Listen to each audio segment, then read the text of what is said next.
faut un peu emmerder les gens, quoi. Tu les emmerdes. Une demi-heure d'échange aujourd'hui avec Iris Mittenard. Bonsoir. Bonsoir. C'est plaisir de te retrouver Moi aussi, ici. ça me fait trop plaisir. C'est trop cool. Tu es la deuxième invitée de ce format d'interview Mashup. Un format d'interview, tu as dû peut-être le voir, où on revient avec une personnalité sur ses points de bascule. Donc, tous les moments que tu as pu avoir dans ta vie jusqu'ici qui ont fait que ta vie est passée d'un stade à un autre. Et ça peut être parfois des éléments positifs, des succès par exemple, mais aussi parfois des éléments plus négatifs, des erreurs, des échecs, des doutes ou autres, ou des rencontres. Ouais. Et donc, c'est trop cool de t'avoir pour ce merci, format-là. ça me fait plaisir. Merci d'avoir pensé à moi déjà. On a une petite ambiance cosy avec une bougie, avec tout ça. On essaie de se un mettre... sacré décor, j'ai vu derrière. Il y a un peu de tout. Alors, ceux qui écoutent en audio peut-être le verront pas, mais effectivement, on a un peu de tout. Le camion ne s'est pas sorti, j'aime bien. Des petites références qui sont présentes dessus. Cool. Je pense qu'on va le changer au fil des semaines. Peut-être selon les invités, on changera les choses aussi. Il manque une petite couronne dans un coin. Exactement. Tu peux amener la tienne si tu veux. Je te ramènerai un petit truc. Alors concrètement, pour te présenter, peut-être pour ceux qui ne te connaissent pas, même si je pense que la plupart des personnes te connaissent, on te connaît parce que tu as été Miss France en 2016, Miss Univers depuis 2017. Ouais, en fait, exactement. C'est Miss France 2016, mais tu as été élue en 2017. En 2017, ouais. Okay. Il ne faut pas chercher à comprendre. Il y a eu une année qui s'est perdue, on ne sait pas trop comment, mais ouais. Dans tous les cas, Miss Univers, donc ça, c'est quelque chose d'assez dingue. Et on va pouvoir en parler parce qu'on va comprendre que du coup, tu n'étais pas forcément prédestiné à faire ça. Et c'est d'ailleurs le premier, je pense, point de bascule qui est important, c'est que ça a commencé avec une sorte de hasard au départ de faire Miss France. Ouais, complètement. Moi, j'étais en train de faire mes études, tu vois, j'étais étudiante en chirurgie dentaire et j'étais ultra focus parce que c'était vraiment mon rêve en fait de devenir dentiste. Et on m'a contactée via Facebook à l'époque. Ok. À l'époque. À l'époque. À l'ancienne. Ouais, c'est ça. Il n'y avait pas trop Insta et on m'a proposé de participer à une élection. Et c'est vrai que sur le coup, je ne savais pas trop quoi dire parce que j'étais à fond dans mes études. Mais c'était les organisateurs ou c'était qui t'avait... Ouais, c'était l'organisatrice du concours Miss Flandre à l'époque. D'où tu es originaire. Ouais, d'où je suis originaire. C'était à Bailleul l'élection. Et j'ai demandé à mes copines d'abord ce qu'elles en pensaient. Tu connais le crew de filles. Et elles m'ont dit, mais vas-y, on va se marrer, on va toutes venir, on va t'encourager. Fais-le, s'il te plaît, fais-le. Et du coup, je l'ai fait. Et toi, à ce moment-là, tu étais direct, tu t'es dit, vas-y, j'y vais? Ou il y a une forme d'hésitation? Il y a une forme d'hésitation. Parce que c'est hyper difficile de se faire juger, en fait. Tu vois, de dire, OK, je vais aller me mettre sur scène devant des centaines de personnes et je vais leur laisser le droit de me juger. La démarche, elle est difficile psychologiquement. Je me suis dit, si je fais rien du tout, est-ce que ça va me briser? J'avais pas énormément confiance en moi à l'époque, donc je me suis dit, ça passe ou ça casse en fait. Si je fais rien, peut-être que je vais sortir de là effondrée. Et ouais, ça me faisait quand même assez peur. Et quand tu fais ça, tu t'imagines quoi? C'est-à-dire qu'un youtubeur, par exemple, quand il se lance, il se dit peut-être que la chaîne va décoller. Toi, quand tu fais ça, tu te dis, je fais ça pas pour la blague, mais je fais ça comme ça, pour l'expérience et j'arrête? Ou est-ce que tu t'imagines que peut-être que ça peut aller aussi loin? Non, je me dis, je le fais pour la blague, c'est cool. Si je repars avec une écharpe, je vais me marrer, ça va être une super anecdote. Quand j'aurai des enfants, je ressortirai l'écharpe et ça les fera marrer, quoi. J'y vais pas en me disant, je vais être Miss France. Et au final, c'est une anecdote, mais que tu racontes devant plus de monde. C'est ça. Parce que du coup, ça a mené donc Miss Flandre d'abord, ça c'était en 2015, c'est ça? Ouais, en mai 2015. Miss France après. L'année suivante. Miss Nord-Pas-de-Calais. Pardon, j'oublie une étape. Attends, j'ai accumulé les écharpes, j'en ai plein à montrer à mes enfants. Incroyable. Mais Miss Nord-Pas-de-Calais, en 2015, ouais, t'as raison. En décembre après Miss France. Et après Miss Univers. Ouais.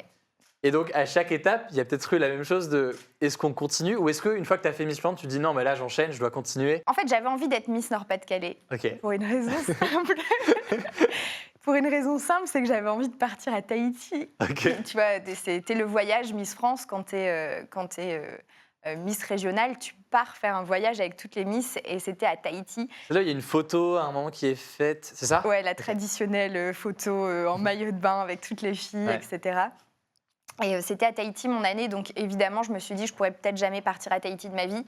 Moi, j'étais jamais sortie de l'Europe, en fait, j'avais même pas de passeport. Et je me suis dit, j'ai envie d'être Miss Nord-Pas-de-Calais pour pouvoir faire ce voyage extraordinaire. Et en fait, j'ai tout donné pour être Miss Nord-Pas-de-Calais. Là, vraiment, je le voulais, ce titre, pour On partir à comprend. Tahiti. Raison valable, franchement. C'est une bonne motivation, quand même. Je comprends totalement. Alors que les autres, il y avait des prix où c'était entre guillemets juste l'écharpe. Ouais, non, c'est juste l'écharpe. Ok. Ouais. À Miss France, tu gagnes pas mal de Oui. choses. Ouais. T'as plein de cadeaux. Miss Univers, t'as quelques cadeaux aussi. Mais Miss Nord-Pas-de-Calais, Et donc là, on a fait les différentes étapes. Il en manque une, c'est Miss Univers. Ouais. Et à ce moment-là, ce qui est fou, c'est que en préparant cette interview, tu me disais que tu as eu une sorte de blackout en termes de souvenirs de Miss Univers, de comment ça s'est passé. Ouais. Il y a ou c'était sur Miss France d'ailleurs, il me semble qu'il y a eu un blackout. Comment est-ce que tu t'expliques ce blackout et que tu as oublié un peu comment ça s'est passé, cette élection à Miss France? Bah, en fait, quand tu te prépares pas à quelque chose, c'est presque un peu un choc, quoi. C'est vraiment un choc. C'est vraiment très étrange parce que quand tu es avec une fille comme ça, d'un seul coup, on t'appelle, on dit t'as gagné, tu comprends pas du tout ce qui est en train de se passer. Moi, je m'étais dit, je rentre chez moi après, l'élection est à Lille, j'avais prévu d'aller manger un kebab, j'avais tout prévu. Ouais. J'avais prévu La ma vie soirée normale. normale. Et d'un coup, tu te dis, mais non, en fait, j'ai pas anticipé ce qui se passe, je comprends pas. Et en fait, c'est un vrai choc. Donc, j'ai plus trop de souvenirs de ce moment-là et tout est flou. Je sais pas où je suis. Je me rappelle que je marche et que je comprends rien, en fait. C'est ouf. Je comprends rien, ouais. Parce que ouais, l'élément est tellement particulier. D'ailleurs, tu sais, c'est quelque chose que d'autres Miss ont connu aussi. Comment est-ce que, en général, une Miss vit ce moment-là? Il y a des filles qui le vivent pleinement, tu vois, qui sont hyper heureuses et qui arrivent à le vivre dans leur intensité. Ouais. Et il y a d'autres personnes comme moi qui le vivent un peu comme un choc. On est très heureuse, attention, c'est incroyable comme nouvelle, mais c'est juste que moi, je n'avais pas la prétention de dire oh, je vais gagner, allez, je vais avoir la couronne, pas du tout. Du coup, je n'anticipais pas, quoi. Et du coup, c'est peut-être accentué aussi par peut-être le plateau, les lumières, etc., qui donnent un effet quasiment irréel à la chose et qui doivent Ouais. faire assez bizarre. Ouais. Non, mais c'est exactement ça, parce que tu as les spots dans les yeux, tu avances dans une lumière blanche, tu sais. Tu vois personne en face, tu te dis OK. Tu vois personne, tu avances avec un bouquet, une couronne, tout le monde hurle, en plus, tu n'entends plus rien, donc ça fait un bruit sourd dans tes oreilles. Surtout que moi, j'ai eu la chance d'être élue à Lille, je suis née à Lille, c'était vraiment ma ville, donc ça hurlait, il y avait un bourdonnement. Et moi, j'avançais comme ça. Mais tu le vois sur mes photos, je souris, mais mes yeux sont comme ça. Je pense que c'est les pires photos de moi. Mais ouais. Mais tu étais quand même Miss France à ce moment-là et ça a été du coup un élément important. Un autre point de bascule majeur, évidemment, c'est ce passage de Miss France à Miss Univers. Ouais. Et c'est pas quelque chose de léger, logiquement. Ouais. Ça se passe du coup quelques mois après, c'est ça, ce passage en général, l'élection, c'est quand? En fait, ça dépend. Moi, en l'occurrence, c'était presque un an. C'était un an après. Okay. J'ai remis ma couronne à Alicia. Okay. Et ensuite, je suis partie à Miss Univers, ouais. Okay. Du coup, c'est ça qui était un peu bizarre pour moi parce que je suis revenue, entre guillemets, à la vie normale pendant un mois pour me préparer à Miss Univers. Et j'ai dû penser à... Déjà, j'ai dû me dire, est-ce que je reprends mes études tout de suite après ou je pars à Miss Univers? Et ça a été un choix un peu difficile. On va revenir là-dessus parce que ça fait partie de ces décisions, j'imagine, que se posent pas mal de personnes qui se retrouvent propulsées dans cet univers-là, quoi, qui est pas évident. Et ces concours de Miss Univers notamment, il y a eu pas mal d'échos qui ont été faits sur le caractère assez dur d'un concours comme celui-là. C'est quelque chose que tu as ressenti, ça la dureté, la difficulté de ce genre de concours et concrètement, comment ça se traduit? Ouais, c'est pas évident Miss Univers parce que pour nous en France c'est super, c'est une belle couronne, c'est un super titre, mais pour plein d'autres pays c'est un changement de vie radical. Donc les filles donnent absolument tout pour pouvoir partir aux États-Unis, avoir un visa, travailler là-bas, avoir un compte en banque aux États-Unis. Est-ce que tu gagnes quoi justement quand tu es Miss Univers? Qu'est-ce que tu gagnes ou quels sont au-delà de la visibilité? Au-delà de la visibilité, tu pars à New York, vivre à New York pendant un an. Tu travailles donc à New York et tu obtiens un visa de travail, etc. Donc pour nous, Français, c'est super, c'est une chance, c'est incroyable. Mais pour Miss Venezuela, c'est le Graal, en fait. Et c'est vrai que tu as pas mal de pays pour lesquels Miss Univers, c'est ultra important. Les filles ont des écoles de Miss, elles y sont depuis qu'elles ont 10 ans, pour espérer un jour être Miss Univers. Donc c'est un vrai truc. Nous, on arrive là-bas avec nos 2 petites valises en se disant « Ouais, c'est cool ». Et elles arrivent avec 20 valises et c'est difficile, il y a beaucoup de coups bas. Et du coup, comment ça se traduit, ces coups bas ou cette compétition, comment elle se traduisait lors du concours? Moi, on m'a mis du chewing-gum sur ma robe juste avant de m'asseoir. T'as des filles qui vont dans les salles communes découper les robes de soirée d'autres. Ça arrivait pendant mon année. Ouais. Ouais. C'est pas des petits. Non, c'est pas des petits trucs. Ouais. Et parce que pour eux, c'est tellement important en termes d'ascension sociale et de. C'est tellement important pour elles, pour leur famille, qu'elles sont prêtes à tout pour y arriver. D'ailleurs, la différence que tu vois entre Miss France et Miss Univers, pour ceux, moi, je vais dire les choses, je connais très peu ça. J'ai eu l'occasion de voir les concours Miss France, et encore, ça fait longtemps que j'ai pas regardé. Miss Univers, j'ai jamais regardé.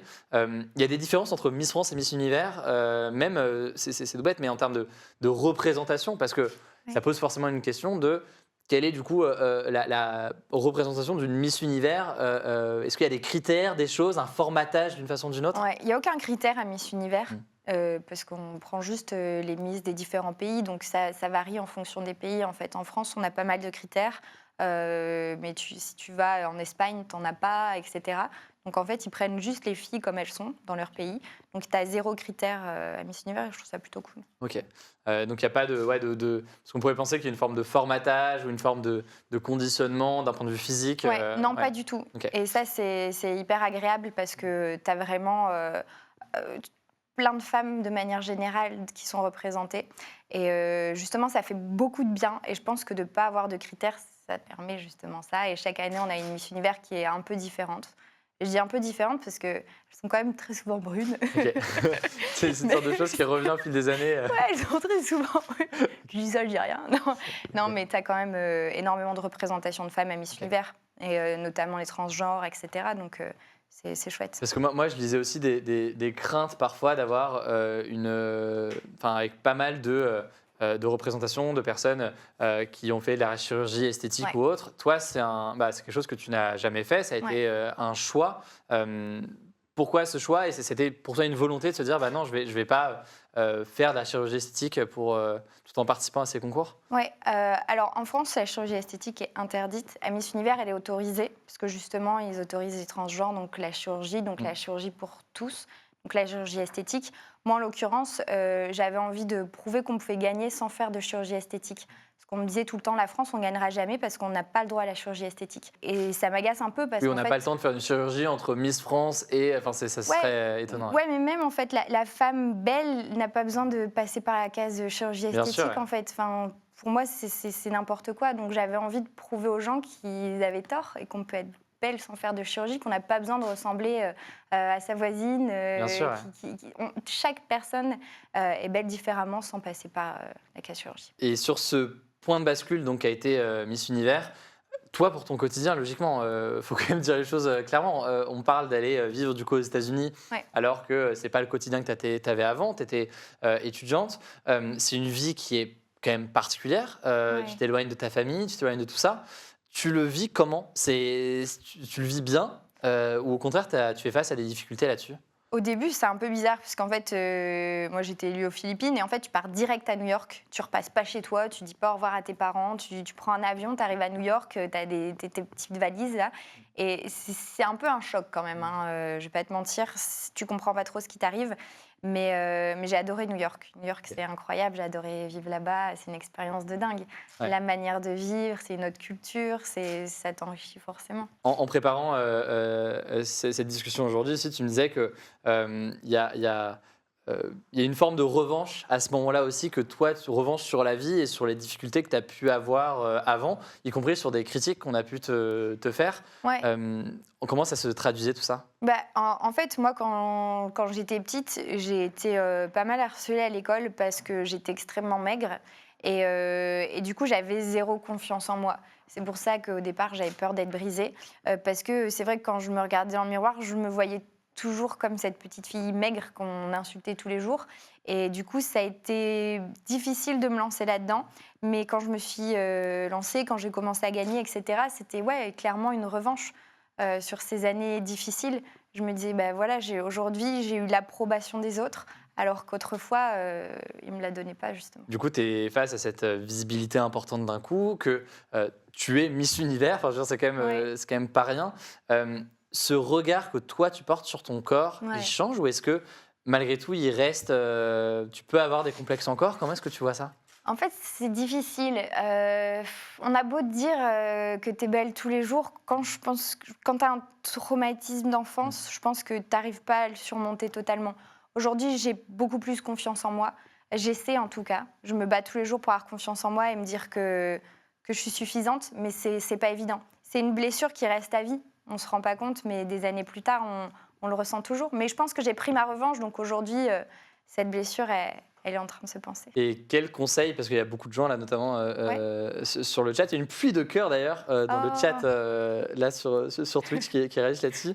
Est-ce que tu aurais un conseil à donner à toutes les personnes, d'ailleurs, femmes ou hommes, qui peuvent parfois se sentir mal dans leur corps? Comment est-ce que toi, tu vois cette question et comment est-ce qu'on peut réussir? Alors, question pas facile. Hein, pas facile, non, c'est une question qui est pas facile, mais je pense que j'ai pas envie de dire ce mot-là, mais c'est un peu le mot du moment, mais il faut un peu emmerder les gens, quoi. Tu les emmerdes. T'es dans l'actualité. Non, mais c'est ça, en fait. Faut arrêter de vivre pour le regard des autres. C'est étonnant venant de ma part, parce que moi, j'ai essayé de me prouver que le regard des autres pouvait changer ce que je pensais de moi. Et en fait, malgré cette couronne sur la tête, je me suis rendu compte que ça ne changeait pas comme ça. C'est une vraie volonté de ta part et il faut se dire, mais en fait, je m'en fous. Si tu me trouves moche, si tu m'aimes pas, si physiquement je te plais pas, je m'en fous parce que je suis suffisante, je m'aime, ma famille m'aime, mes amis m'aiment. Et c'est vraiment ce qu'il faut se dire. C'est pas évident, mais vous allez voir qu'un jour, vous allez faire une rencontre et ça va vous changer votre vie. Vous allez avoir un ami ou alors un amoureux qui va vous regarder et vous allez vous dire, mais en fait, je suis incroyable, j'ai plein de qualités. Et puis finalement, il n'y a pas que la beauté. Je suis quelqu'un d'exceptionnel, je suis une amie merveilleuse, je suis une fille merveilleuse. Donc, voilà, il faut se rendre compte soi-même de sa valeur. Et emmerder les gens jusqu'au bout, mais en s'assumant. Et ça, c'est une bonne façon d'approcher les choses. Donc, tu vois, j'adore la pluie de cœur dans le chat. C'est très, très beau. Tu parlais de rencontres à l'instant. Des rencontres marquantes, tu en as forcément beaucoup. Mais je voulais revenir notamment sur une rencontre pour toi qui a été un point de bascule important de ton côté. Ça a été la rencontre avec Jean-Paul Gaultier. Déjà, comment ça s'est fait au départ, concrètement, cette rencontre avec un styliste et grand couturier français qui est Jean-Paul Gaultier? En fait, c'était un peu au même moment que Miss France, finalement, parce qu'il était président du jury quand j'étais Miss France. Donc, on s'est rencontrés à ce moment-là. Il m'a habillée pendant toute mon année. Et c'est vrai qu'on a eu un gros coup de cœur l'un pour l'autre. Et Jean-Paul, il m'a énormément soutenue dans absolument tous mes projets. Quand j'étais Miss Univers, il m'a fait défiler pour lui. Après, pendant Danse avec les stars, il m'a énormément encouragée, il m'a beaucoup soutenue de manière publique. Et après, il m'a proposé de participer au Fashion Freak Show, juste après Danse avec les stars. Donc, j'ai dansé dans son show, dans son cabaret. Et c'était magique, j'ai encore défilé pour lui pendant son dernier, justement, défilé. Et ouais, ça a été une rencontre incroyable. C'est quelqu'un que j'admire énormément. C'est quelqu'un de rebelle, d'hyper créatif, et j'aime beaucoup son état d'esprit. Quand tu te mets à travailler avec une personnalité pareille, alors qu'il y a encore peut-être 1 an et demi, 2 ans, enfin, j'ai pas fait toute la chronologie, mais tu étais étudiante, voilà. Comment est-ce que ça se...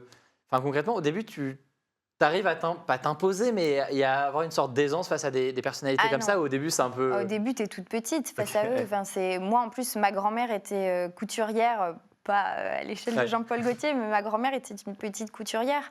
Donc, on a toujours eu énormément d'amour pour les couturiers, les créateurs. Et de rencontrer Jean-Paul Gaultier, moi, j'étais toute petite, quoi. Je ne savais pas vraiment où me mettre.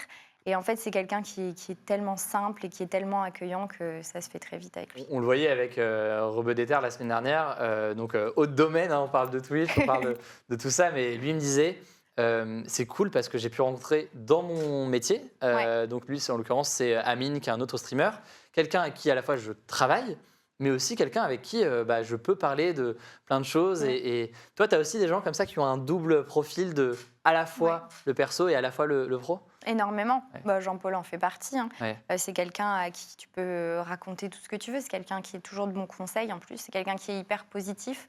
Il y a eu plein d'autres rencontres. Kamel Wally aussi, qui est quelqu'un que j'aime énormément. Oui, je pense que c'est ça le plus beau. C'est quand tu peux travailler avec des gens, mais qui deviennent également tes amis. Quand tu travailles avec tes amis, finalement, c'est magique. D'ailleurs, Kamel Wally, rapidement, pareil, comment est-ce que ça s'est fait, cette rencontre au départ et aujourd'hui, parce que vous bossez, vous avez l'occasion de bosser sur beaucoup de choses ensemble. Tu étais fan déjà quand tu étais petite, il me semble. C'est ça. Je sais pas si tu as connu la Starac, toi. J'ai franchement pas connu la Starac. C'est vrai qu'il s'est fait connaître grâce à ça. Si tu veux d'ailleurs le présenter, expliquer un peu ce qu'il fait. Je connais la Starac, mais j'avoue que j'ai pas. T'as jamais regardé la jamais Starac? regardé. Il faut que tu Peut-être regardes que la Starac. je sais pas, est-ce que j'étais trop jeune? Je sais pas. C'est pas grave. Bon, c'est comme ça. C'est pas grave, c'était incroyable. Mais en T'as gros, loupé quelque chose, ouais, mais- t'as loupé quelque chose. Franchement, t'as loupé. Mais la Starac, en fait, Kamel était chorégraphe à la Starac et il faisait des chorés de dingue pour les primes. C'était magique. Et moi, je regardais la Starac, j'étais complètement fan et j'étais fan de Kamel Wally. À l'époque, je prenais des cours de danse dans mon village et je disais à ma mère, mon rêve absolu, c'est d'être danseuse pour Kamel Wally. Parce qu'il faisait des chorégraphies de dingue, les danseuses étaient incroyables et tout. Et je disais, moi, mon rêve, c'est de faire ça. Et en l'occurrence, l'univers m'a entendu parce que des années plus tard, il m'a appelé le lendemain de mon anniversaire pour me proposer d'être meneuse de revue dans son cabaret. Donc là, alignement des planètes et tu. Là, j'ai pas réfléchi. Je me suis dit, c'est un cadeau d'anniversaire. En fait, il me dit, il faut chanter, il faut danser. Je sais à peu près danser, je ne sais pas chanter, je ne sais pas comment je vais faire, mais je veux le faire. Kamel Wally, Jean-Paul Gaultier, ça fait partie de ces rencontres importantes. Ouais. Qui ont été pour toi.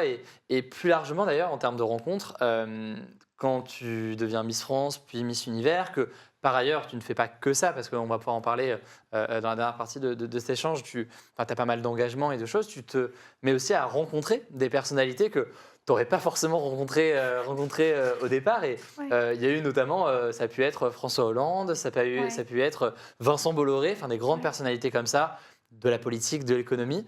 En général, c'est des rencontres qui se font dans quel cadre et comment tu te sens face à des personnalités comme ça et qui tu te mets à rencontrer? Alors en fait, au début de ton année, t'es toute Quand t'es petite Miss France face à eux. Ouais, quand t'es Miss France. Et en fait, au fur et à mesure, tu abordes tout le monde de la même manière. Un président, quand même, tu fais un peu attention. Mais tu Légèrement. connais. Mais c'est vrai qu'en fait, tu te rends compte que on est tous les mêmes. Et en fait, on se marre tous, on a tous envie de parler de nos familles, de ce qu'on va faire demain, de nos passions, etc. Donc non, j'ai vraiment appris à parler à tout le monde de la même manière. Et j'ai rencontré de belles personnes aussi et de personnes très marrantes aussi. Tu t'attends pas forcément à voir François Hollande qui te fait plein de blagues. Et si, finalement, c'est il est connu pour faire des blagues. J'ai interviewé il y a quelques semaines, c'était pareil. Il fait de très bonnes blagues. Et c'est vrai qu'au début, tu arrives à l'Élysée, tu comprends pas trop ce qui se passe. Et au bout de 10 minutes, tu te marres avec le président et tu te dis, mais c'est quoi ce qui est en train de se passer, quoi? C'est dingue. Et dans certains cas, parfois, est-ce que tu n'as pas ressenti une forme de...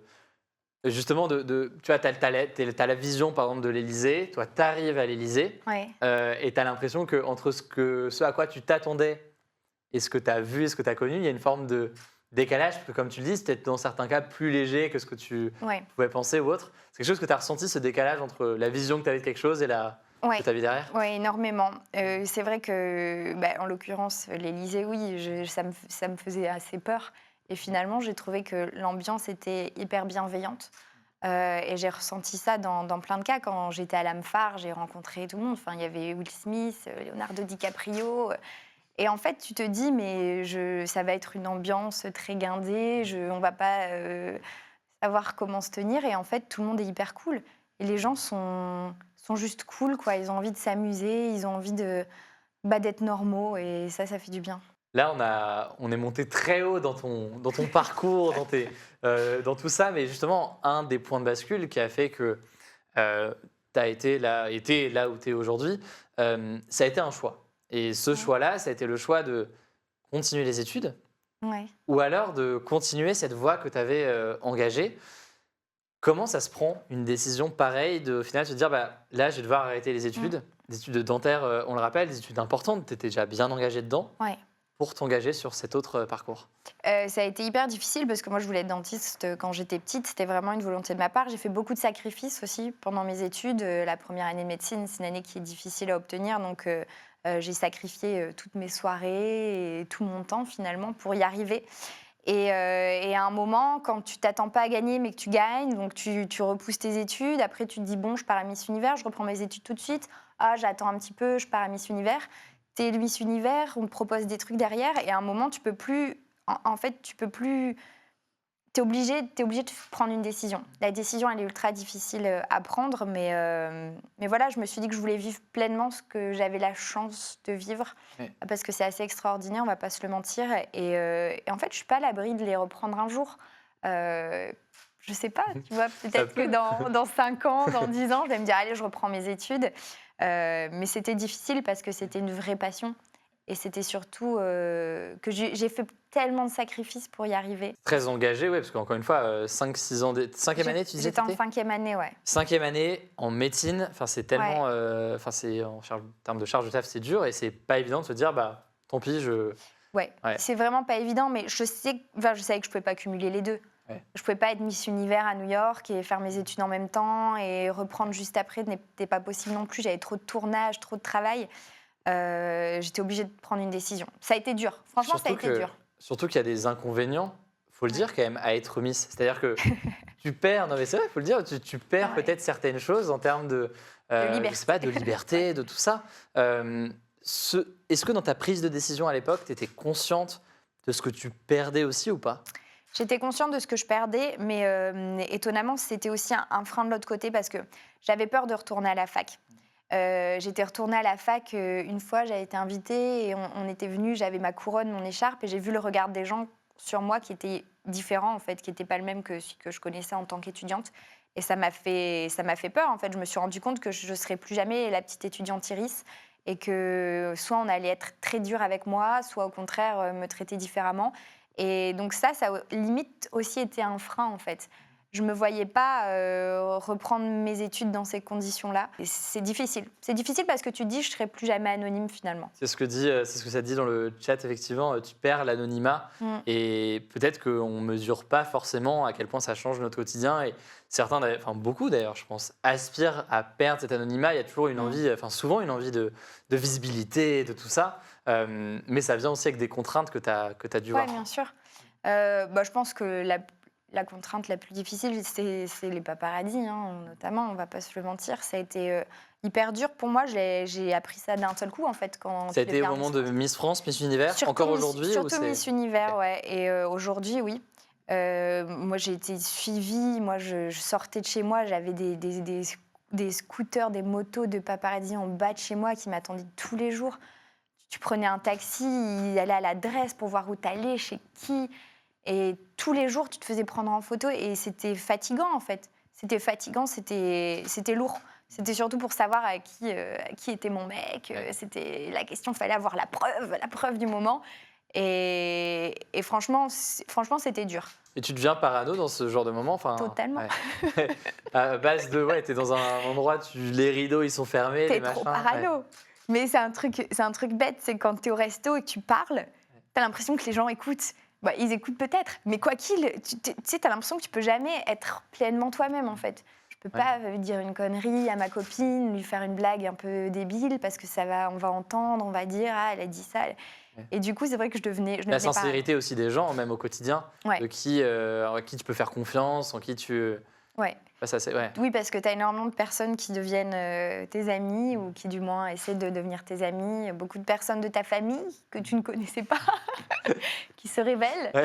Mais après, on parle des aspects négatifs, mais c'est vrai qu'il y a énormément d'aspects positifs et franchement, je les prends, les aspects négatifs. Et du coup, non, mais c'est important aussi, je pense, de parler de tous les aspects. Évidemment, les aspects positifs qui sont là, mais aussi les aspects plus négatif, en tout cas dont il faut être conscient aussi pour comprendre la réalité derrière cette ascension et ton quotidien aujourd'hui. Ouais, et du coup, si on ouvre un peu, c'est moins là, un point de bascule qu'une suite, toi, tes projets du moment et ce que tu fais après, ton quotidien déjà, aujourd'hui, concrètement, c'est quoi en général? Mon quotidien, j'ai pas trop de quotidien, parce que j'ai pas de routine en tout cas. Les journées ne se ressemblent pas forcément parce que je fais énormément d'interviews, je crée énormément de choses aussi, donc j'ai pas mal de séances de travail, que ce soit pour mes collections de vêtements, de bijoux, etc. Je fais pas mal de vidéos, de montage, etc. Donc ça, tu connais aussi. Je connais un peu. Ouais. Sur l'ordi pendant des heures. Et après, j'ai de la radio. Je fais à la radio tous les jours de midi à 13h et aussi le matin avec une sur petite quelle chronique sur Chérie FM. Chérie FM, exactement. Donc ça, c'est super parce que je prépare mes émissions, je les écris complètement, donc je parle de ce que je veux. Donc j'ai ça, j'ai des shootings photos, évidemment, pour des magazines, pour des marques que j'adore, j'ai énormément de chance. Donc non, franchement, je m'éclate parce que je fais plein de choses qui me plaisent énormément. Je suis à la télé aussi, j'ai beaucoup de tournages. En fait, j'ai décidé de faire plein de métiers différents. Et du coup, franchement, je m'éclate. Je suis contente de ne pas avoir un seul métier. Que tu aurais pu avoir d'ailleurs avec tes études au départ. Oui, complètement. Le côté, en final, je suis connu, il faut le dire, j'ai une audience, et donc ça peut me permettre aussi de développer toutes sortes de projets. C'est peut-être un point commun d'ailleurs avec les youtubeurs et les streamers ou autres. Complètement. Je pense que tu as des passions. Et de pouvoir, moi, je suis hyper créative, j'adore les vêtements, j'adore la mode, etc. Et de vivre de sa passion, je pense que toi, c'est aussi un peu la même chose. Ouais. C'est dingue, j'ai beaucoup de chance. Mais c'est vrai que je trouve que c'est pas facile quand tu es jeune, on te demande de choisir un métier. Et moi, quand j'étais petite, je me disais, mais c'est horrible en fait. Moi, j'ai envie d'être dentiste quelques années, et puis après, j'ai envie de tenter, je sais pas, un autre métier, boulangère, avocate. Et c'est super dur de se dire je choisis qu'un métier et finalement j'ai beaucoup de chance parce que je ne l'ai pas vraiment choisi, j'en ai plein. C'est venu, on le disait du coup au début de notre échange, par une sorte de hasard, un message sur Facebook qui s'est transformé et qui au fur et à mesure a fait que tu es devenue Miss Univers. Mais c'est pour ça qu'il faut tenter. Moi j'ai eu peur, j'ai failli ne pas le faire et je me suis dit en fait si je le fais pas je vais peut-être avoir des regrets. Du coup il faut tenter, il faut le faire et je pense que si vous avez une opportunité dans la vie, il faut la saisir. Il ne faut pas se poser de questions parce que si vous la ratez, ce n'est pas grave. Vous retournez à votre vie d'avant. Mais imaginez que ça allait être l'opportunité de votre vie.